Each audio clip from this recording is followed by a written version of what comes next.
Hi everyone, Cheryl here. I hope you're all alright and happy 2024. This is my first video of 2024. I've got a couple of pictures to show you of a project I finished. An actual project, have I? Yes, I have. And I'm going to model it myself. And I've got to show you a work in progress and talk about, oh no, I've got another picture of something I made. And then talk about something I plan to make, but I'm incredibly frustrated. Alright, so I will start with my finished project and I will include the pictures here. And this is of the ribbed shawlette I spoke about before Christmas.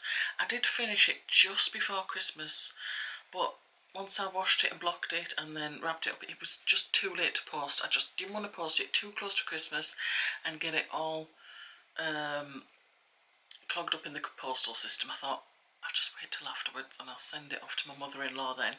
And it really is beautiful. She loves it. Mind you, when I finished it, I think it's about as big as her. She's tiny. So it wouldn't surprise me if it was trailing on the floor. And I made that with, I'm looking over there thinking, is it over there? Right. One moment, please. I made it with mandala yarn. I can't remember what this colourway is because I've lost one of the yarn labels. I thought, oh great, just one skein of mandala yarn, that'll be absolutely great. Well, it wasn't, was it? I could see I was running out and I thought, oh no, not again. So I went to a warehouse again where I originally bought it. Luckily they had some of the same colour in stock, and luckily I checked it was the same dye lot. So what I did is, see this? I had to pull this out of the centre because the one I was finishing, the other yarn cake I was finishing in roughly these colours, and I had to pull so much out of it, and this is what was left. So it's in there, and I don't know where the yarn label went at all for the original. I looked high and low for it and I wouldn't have thrown it away. It's one of those things, you put it somewhere and you can't find it. So I sent the shawl off Shawlette. Shawlette means small, doesn't it? Well, I imagine a shawlette being small rather than a shawl. That's not small. Not when you see my mother-in-law. Anyway, I sent it off with the shawlette. And this is on its own. So let me not forget what this is. I've no idea what I'm going to do with the rest of that. It's nice yarn, it was nice to work with. The second one, oh, I'm going to model it. Let me tie my hair back, because I just don't want to make a mess.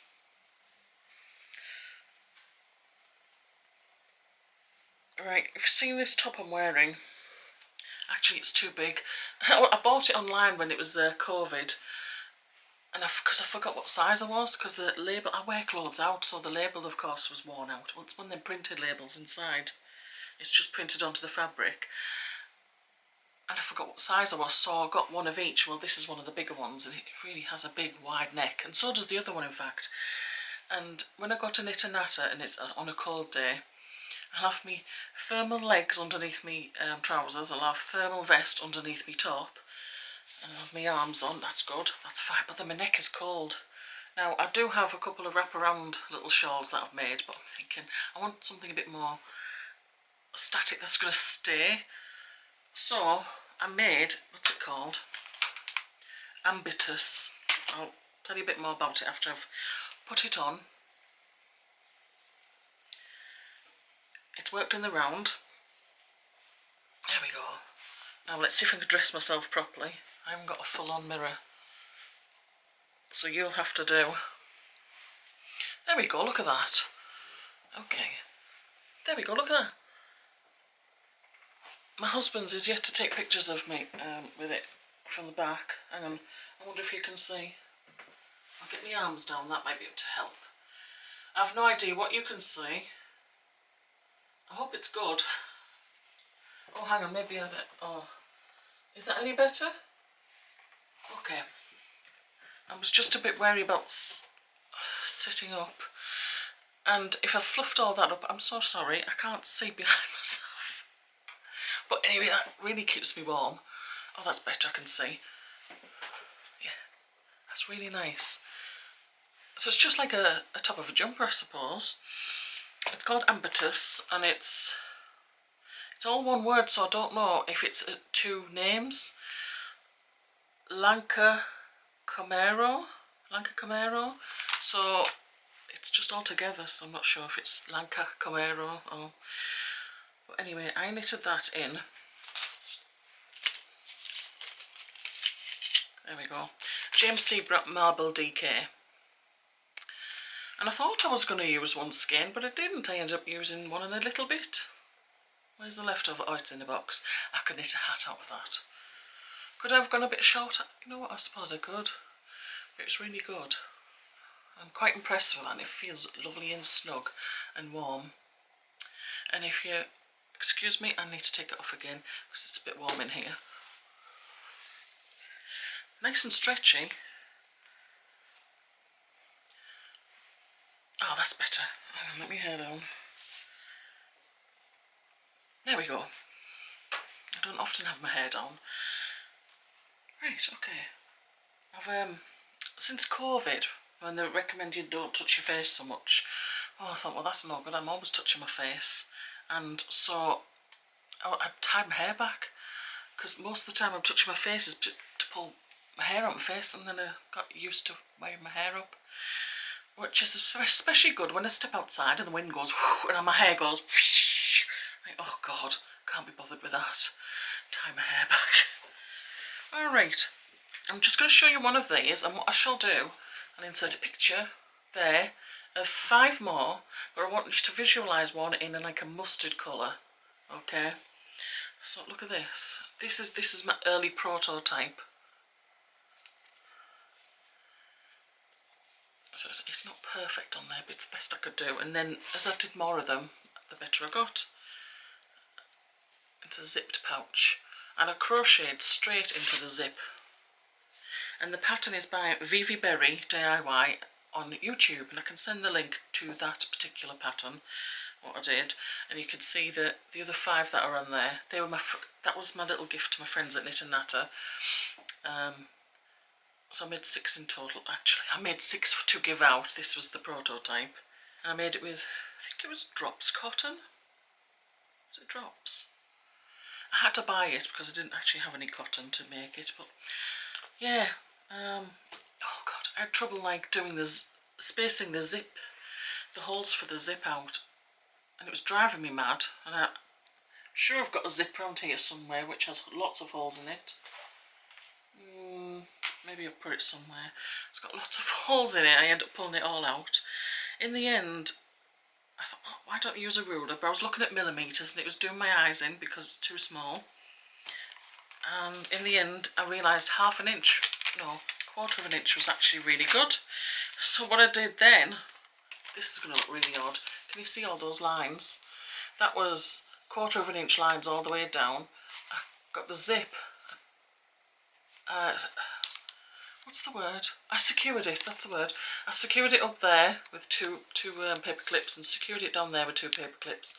And the zip was in the centre, so I was able to see either side, and I had the ruler following these lines, and then put the dots either side. I used a pencil and put the dots either side of the zip, where I wanted to pierce it with the crochet hook. And it was it 1.5mm crochet hook? It was very thin, but that was just that first round.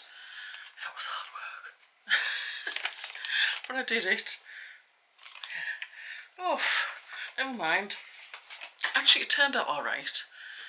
Okay, the next project I'm currently making is called Graham. It's a hat.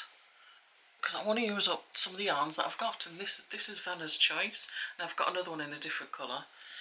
And by heck, I was trying to find a hat with just Vanna's Choice. I was finding loads of other ones, and it was concerning me because I was thinking, I need more than one skein. I don't think I do actually. Now, funny thing about this hat is that it's worked inside out. So look at the pattern so far, and it looks really nice. I suppose you could have it that way around. And I thought, why is it worked inside out? Because this is the pattern what should be on display. Oh, why is it worked inside out? That doesn't make sense. Why not work it the other way. And I thought, oh, you'd have bat. It's all the pearl stitches around the outside. Whereas really, the row where you have to go all the way around in one stitch, it's a knit. Well, imagine doing all the way around in a pearl, every alternate row. So I thought that's why it's worked inside out. That makes perfect sense. So that's good progress. I'm okay with that. I've barely started it. You know, I like starting on projects before I go to knit and natter, just so I can get a few rows down, and then I can just pick it up and that's it. No problem. My neck just went crack. Did you hear my neck go crack? I'm getting old. It goes crack quite a lot. Okay. Now, my frustration is I'd seen this beautiful sweater on Instagram. I don't know what I was scrolling at, but I see things on Instagram. I thought, oh, that's a nice pattern for when it comes out. And then it came out and I bought it. It's called the Stick Season Sweater. I will put a link to the Ravelry page in the description box. Alright, I'm going to have to pause the video here and basically obliterate what I've just said and say something else instead, hopefully a lot more succinctly. It's because I was reading a lot of numbers off a spreadsheet, and instead of going down I went across and I was reading the wrong numbers and I was getting myself all in the muddle. I don't want to get you in a muddle either. Right, the issue I was having with the swatches. You're required, well, it doesn't say you're required to make 2 swatches. It implies it, but doesn't actually state it, which is got me curious. Because one of the swatches, there's 2 different needle sizes, one at 3.25mm needles and one at 3.5mm needles. And it didn't say which one was at which needle. However, the gauge that was required was 20 stitches over 4 inches. And it did have a row gauge, but I used tape measure for that, so don't worry about that too much. The issue I was having was with the DK weight yarn. What was happening was I needed larger needles to get close to gauge. Unfortunately, that left the fabric quite holy, that it ended up looking like a string vest. Conversely, with the Aran weight yarn, of course you would need smaller needles, but the yarn was so thick it could stand up by itself. It was really that bad. And it was like, for both swatches, for both the stockinette swatch and the stick swatch, the gauges were so far apart that you could never get them close together, and they were like 2 parallel lines. Never the twain shall meet in both the DK and the Aran. And it is implied that you have 2 swatches, but it isn't actually specified. And I've looked in people's project notes. Some people have only done 1 swatch, that's stockinette, and worked from there. And other people have said, I got gauge with both swatches. Really? How?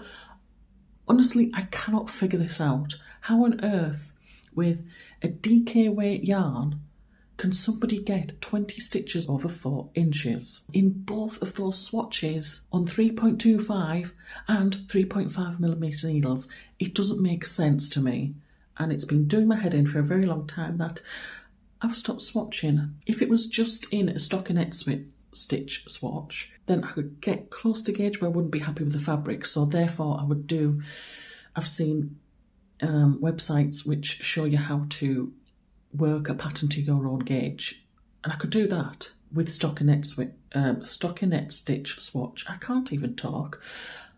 But for both swatches, it's not going to be possible, and that's been my frustration for several weeks now. Has anybody else experienced this? I'm going to leave it here because I'm tired now and I need to do... Oh yeah, I need to do that. Right, alright, I'll leave it here. I will see you next time, hopefully with a finished hat, and maybe I've started on the jumper. That would be nice, wouldn't it? I definitely want to do it in a DK weight though. Alright lovelies, take care everyone. Bye bye.